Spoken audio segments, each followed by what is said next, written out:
Assalamualaikum, selamat datang di channel Camai Studio. Bagaimana kabarnya teman-teman? Semoga kalian semuanya dalam keadaan baik-baik saja. Terima kasih kepada teman-teman yang sudah setia mendengarkan cerita horor atau cerita mistis, cerita pendek di channel Camai Studio.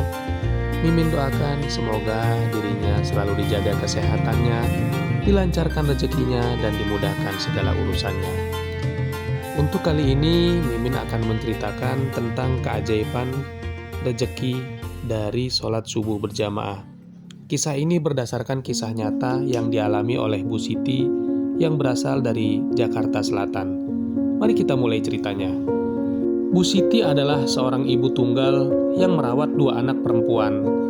Alia usia 12 tahun dan Rina usia 8 tahun. Setelah suaminya meninggal karena sakit 5 tahun yang lalu, kehidupannya jadi sangat sulit. Dia hanya punya pekerjaan paruh waktu sebagai pramuniaga di toko pakaian kecil dekat pasar Tanah Abang. Penghasilannya cuma cukup buat makan sehari-hari dan bayar sewa rumah kontrakan yang kecil dan sempit. Seringkali Bu Siti harus menghemat makan agar anak-anaknya bisa makan cukup. Kadang dia hanya makan nasi dengan sambal saja, sementara anak-anaknya diberi lauk sederhana seperti telur balado atau ikan asin. Belum lagi biaya sekolah yang tiap bulan harus dicari-cari.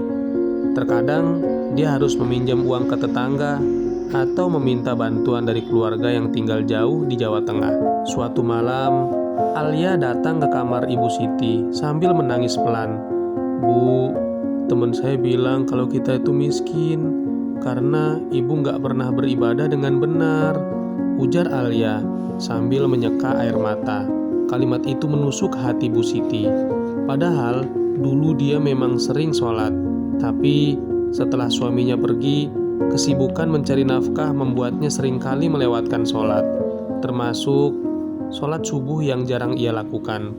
Hari berikutnya Bu Siti terbangun lebih pagi dari biasanya. Dia merasa ada suara hati yang menyuruhnya untuk pergi ke masjid dekat rumahnya yang bernama Masjid Al-Muttaqin.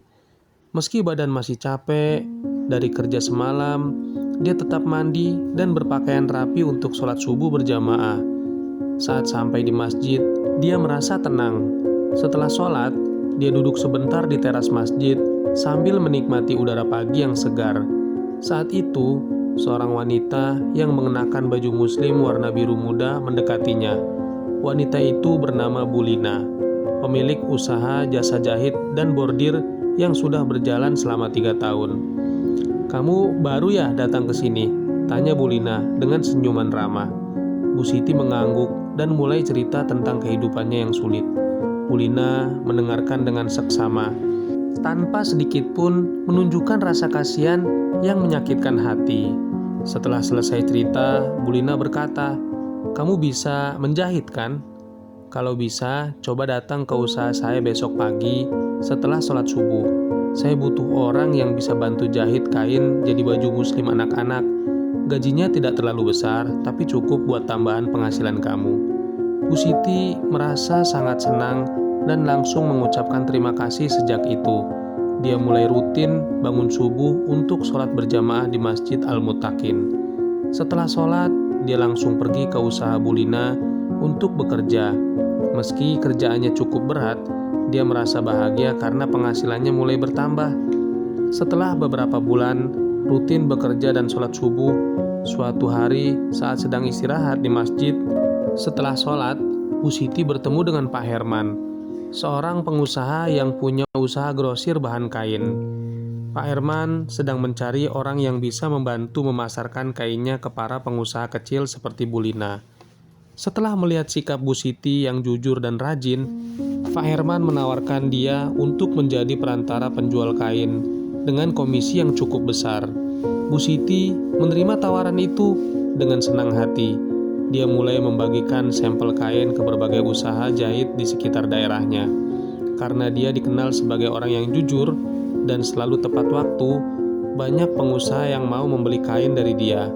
Dalam waktu 6 bulan, penghasilannya sudah 2 kali lipat dari sebelumnya. Tak hanya itu, saat sedang mengantar kain ke salah satu usaha jahit di daerah Kebayoran Lama, Bu Siti bertemu dengan Bu Dewi, seorang guru yang mengajar di sekolah swasta dekat sana. Bu Dewi tahu tentang kondisi keluarga Bu Siti. Dia menawarkan agar Alia dan Rina bisa masuk sekolah itu dengan beasiswa penuh, mulai dari biaya pendaftaran sampai uang buku pelajaran. Sekarang sudah setahun lebih Bu Siti rutin bangun subuh sholat berjamaah di masjid.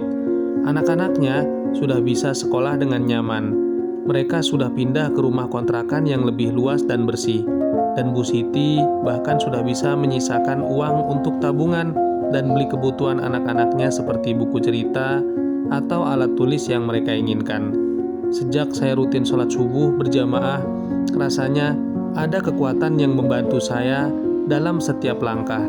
Rezekinya bukan cuma datang dari satu arah, tapi banyak jalan yang terbuka dengan sendirinya, kata Bu Siti saat bercerita kepada teman-teman jamaah di masjid. Dia juga sering mengajak tetangga dan teman kerjanya untuk ikut sholat subuh berjamaah, karena dia percaya bahwa rezeki itu bukan hanya tentang uang, tapi juga tentang kedamaian hati dan kebahagiaan keluarga. Kini, Bu Siti bahkan sudah bisa membantu tetangga yang kesusahan, seperti memberi makanan atau sedikit uang untuk mereka yang membutuhkan. Dia selalu bilang, rezeki itu seperti air yang mengalir.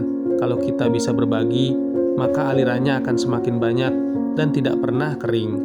Cerita Bu Siti memang benar-benar nyata, dan banyak orang di Masjid Al-Muttaqin yang bisa membuktikannya. Kadang kita merasa bahwa rezeki hanya bisa didapat dari kerja keras semata, tapi cerita Bu Siti menunjukkan bahwa ketika kita memperbaiki hubungan dengan Tuhan, jalan rezeki akan terbuka dengan cara yang tak terduga. Itulah cerita dari Bu Siti tentang keajaiban sholat berjamaah subuh hari. Terima kasih kepada teman-teman yang sudah mendengarkan cerita ini sampai selesai. Semoga ini menjadi pelajaran buat kita agar supaya kita semangat lagi untuk mendekatkan diri kepada Allah, tidak meninggalkan ibadah. Terima kasih yang sudah mendengarkan cerita ini sampai selesai. Jangan lupa untuk like, subscribe, dan share. Sekian dari saya. Wassalamualaikum warahmatullahi wabarakatuh.